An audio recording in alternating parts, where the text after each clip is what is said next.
Chị khó xíu ở đây vào học thôi.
Tháng này năm gì rồi. Mà chị làm cái gì đi làm cho câu em mới đi vậy.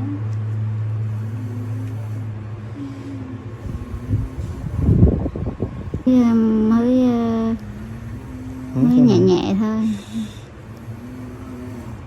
Thì chị đâm cái đau nhất từ trường là nó cái họ nặng chứ cái đau Thôi nặng cái nặng là em khỏi nặng nữa được không á? Ấy là nặng quá thì em cái là mình ăn nhiều đấy.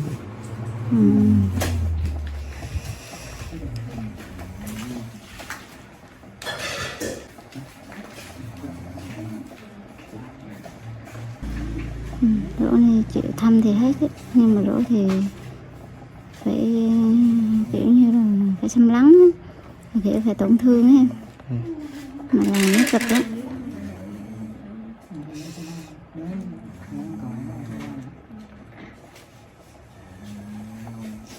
Chỗ ngủ nói kinh không.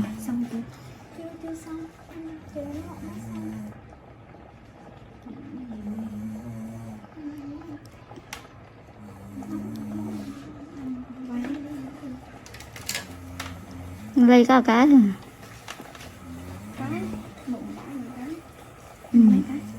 Chết bò. Không, cái này đang ngon. Nó ok ha. Thôi tại vì nó lấy quay là dùng bọn to họ cũng cái kìa. Hiểu không?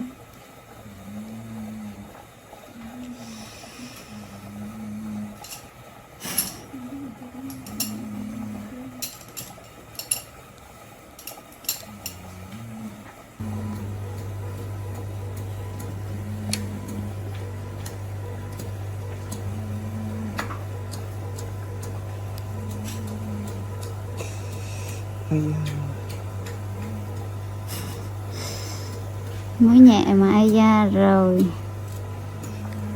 Em chạy đến quá rồi hả chị? Chặt cái tay, hơi đau thật. Đau lắm. Này ráng ít cục nè. Cục nữa hết à? Ráng ít cục nè.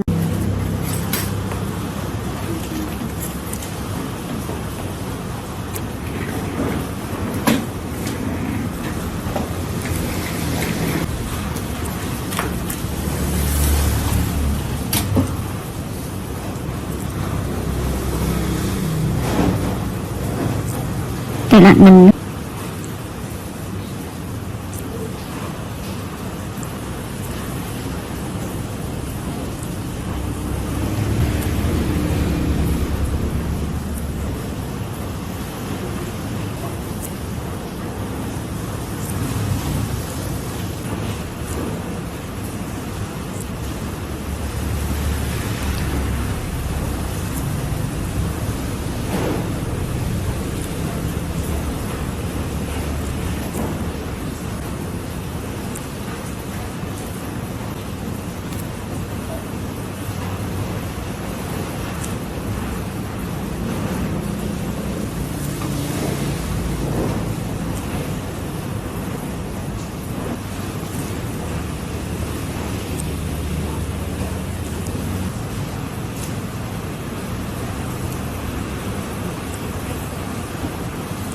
là mình thấy đi. Ừ.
Suzuki step into a parallel universe, next-gen V-Strom and SV spied with new engine platform.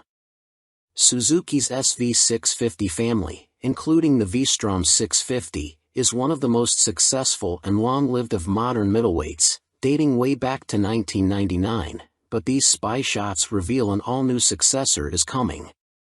Spotted undergoing testing in mainland Europe, the shots reveal two models, a naked, SV-type roadster and V-Strom adventure bike, both using the same all-new engine platform. The much-loved old 645 cubic centimeters V-twin of the current SV and V-Strom has finally bitten the dust and has been replaced by an all-new twin, but now not in a V configuration but in the parallel twin layout, which now dominates the category with the Yamaha MT-07 family, KTM 790 and 890 Dukes and Adventures, the Aprilia RS 660 and Tuono 660 and even Honda's expected new 750 Transalp. Exact capacity of the new engine is not yet known, although 800 cubic centimeters seems most likely. It'll also be fuel-injected and ECU controlled and is expected to offer riding modes plus other electronic aids. The new engine also means an all-new chassis. Although the exact frame type can't be discerned from these pictures, it is likely to be a tubular steel trellis, mostly for cost reasons. A matching tubular steel rear subframe can be seen. The monoshock-operated swing arm is in cast aluminium while both models have beefy inverted forks and multifunction LCD, not TFT, digital displays. But that is where the similarities between the two end. The SV replacement has 17 inches cast alloy wheels, twin Nissan radial brakes, a stubby, underslung exhaust and all-new bodywork with styling, particularly at the front with a new headlamp cowling housing two stacked LEDs, clearly inspired by Suzuki's recent GSX S1000. The Adventure V-Strom version has 19/17-inch off-road style wire wheels, more basic brakes, a higher exhaust, for off-road clearance, bash plate and bodywork and styling influenced by the current model, albeit also with the new stacked headlights. Although disguised, the two bikes look largely finished, suggesting they will be unveiled at the EICMA show in November as 2023 models. Suzuki's new parallel twin models in detail. Parallel lives, outgoes the old, much-loved, 645 cubic centimeters V-twin, and comes an all-new, more conventional parallel twin, similar to that of the MT-07 and other rivals. Sassy chassis, the new frame is likely to be tubular steel trellis, while suspension and brakes comprise beefy USDs and a mix of radial and conventional Nissans. GSXS styling, SV Roadster replacement may get the GSXS name, it's no longer a V-twin and has styling clearly derived from the GSXS 1000. It's stacked, both models have twin, stacked LED headlights which also debuted on the GSXS 1000 and are a Suzuki signature. Phil West. By Phil West. You may also like Moto Guzzi V100 Mandello, 2023 on review. Author Michael Neves. Published October 24, 2022. Updated November 3, 2022. Moto Guzzi's new V100 is no thrown-together parts-bin special. New from the ground up, it's beautifully crafted with design cues from Guzzi's glittering history. Slits in its side panels mimic their 1976 Sierra Leonean Leon's Mans 850 and the top fairing tips a hat to the 81 Le Mans 853. It's evocative stuff, right down to the V100 Mandello's name that pays tribute to at home and a celebration of Guzzi's 100th birthday in 2021. But it's anything but a misty-eyed, two-wheeled reminisce. It's thoroughly modern with a tasteful color dash and lean-sensitive rider aids. Go for the 15,750 pound S model and you get extra goodies like semi-active Olean's Smart EC 2.0 semi-active suspension and an up/down quickshifter, too. In terms of elegance and detailing, the Guzzi puts its sports touring rivals in the shade, but what is the competition? The Kawasaki Ninja 1000 SX, Suzuki GSXS 1000 GT, and BMW R1250 RS are obvious rivals, but in the flesh, it looks like a lowrider Yamaha Tracer 9, or Honda Northern Territory 1100. The Moto Guzzi's upright riding position even has shades of Aprilia Tuono V4 about it, which is no surprise as they're both developed by Piaggio at their Noali factory near Venice. Technically, the Mandello is a different beast to any previous Guzzi. Not only is it fitted with electronics that wouldn't look out of place on a superbike and a new engine, it's also the first production bike to have adaptive aerodynamics, although their effect is minimal. Flappy wings aside, Moto Guzzi has created a tasteful sports tourer that's neither bland nor shouty and offers the perfect mix of comfort, sportiness, tech and character. It's pricey, but the V100 Mandello is well made with great attention to detail and feels like a machine that's come from the heart rather than just a model produced to fill a gap in a model range. It's like nothing else around, which is all part of its appeal, and you never get the sense, either by riding or looking at it, that any corners were cut during its journey from design sketch to showroom floor. Ride quality and brakes. Next up, engine. 4 out of 5.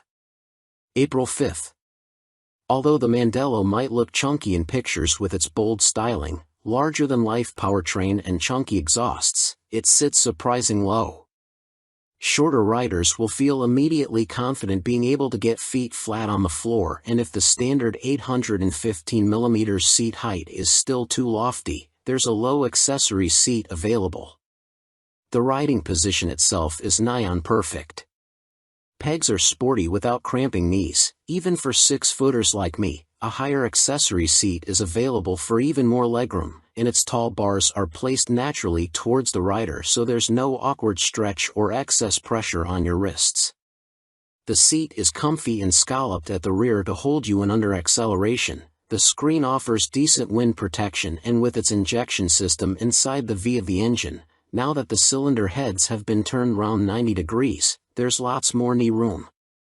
Ride quality on this semi-active Olean's Clad S model is as plush or sporty as you want it to be. depending on the riding mode you choose, and there's a handy remote rear preload adjuster to twiddle for carrying heavy loads. With its shorter engine, the Mandello is sportier and more agile than previous Guzzies, and thanks to its long swing arm and low pivot point, there's little up/down shaft drive pitching on and off the throttle. Yes, you can feel the back end rise and fall when you ride aggressively, but like the engine's rocking, it's a slight movement and a sensation that quickly melts into the background. But what feeling you lose with a chain you gain with the clean, maintenance-free convenience of that shaft, which is especially useful on a big tour. Tipping the scales at just 136 kilograms, CCM's new Heritage 71T is incredibly light.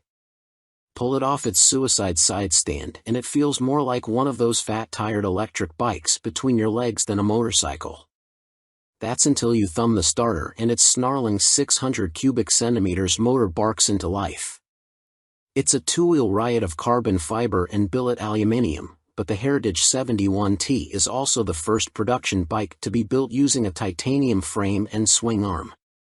It's why it's so light, and costs a whopping £29,995. CCM have been innovating with chassis tech since they were formed in 1971, by the man who was the C in CCM, Clues Competition Motorcycles off-road aficionado, Alan Clues. The Bolton factory produced the world's first aluminium trials bike, first aluminium bonded chassis, and former 500 cubic centimeters GP star, Neil Mackenzie, won British championships on their Armstrong Badge 350. Based on their popular handmade Spitfire and built to celebrate the firm's 50th anniversary, but delayed by COVID for a year, only 71 Heritage 71T models will be produced. Its minimalist design might look sparse, but the detailing, fit and finish are MotoGP levels of special. A sub-10 grand cafe racer from any of the mainstream manufacturers would be just as enjoyable to ride, so if you haven't got a spare 30 grand knocking around, don't worry, you're not missing out. But the CCM will be worth it to the person with deep pockets and an appreciation of the engineering poured into it. It's a work of art you could stare at all day and never get bored, but it also works beautifully as a motorcycle with a lightness and purity to it that's a world away from anything mass-produced. It takes a CCM engineer a week to handcraft the Heritage's aerospace-grade 3L/2.5 VCW5R titanium chassis and apply its brushed satin finish. It's 6 kilograms lighter than the Spitfire's 4139 chromoly steel chassis. Not only is the 71T a featherweight piece of art that draws a crowd every time we stop during our test, it changes the handling dynamics. The chassis isn't as stiff as a steel-framed Spitfire's, thanks to the exotic material's more spring-like properties. But the CCM is still pure, direct, and there's none of the mush you feel riding a built-down-to-a-production bike with heavy components, sound deadening and vibe protection.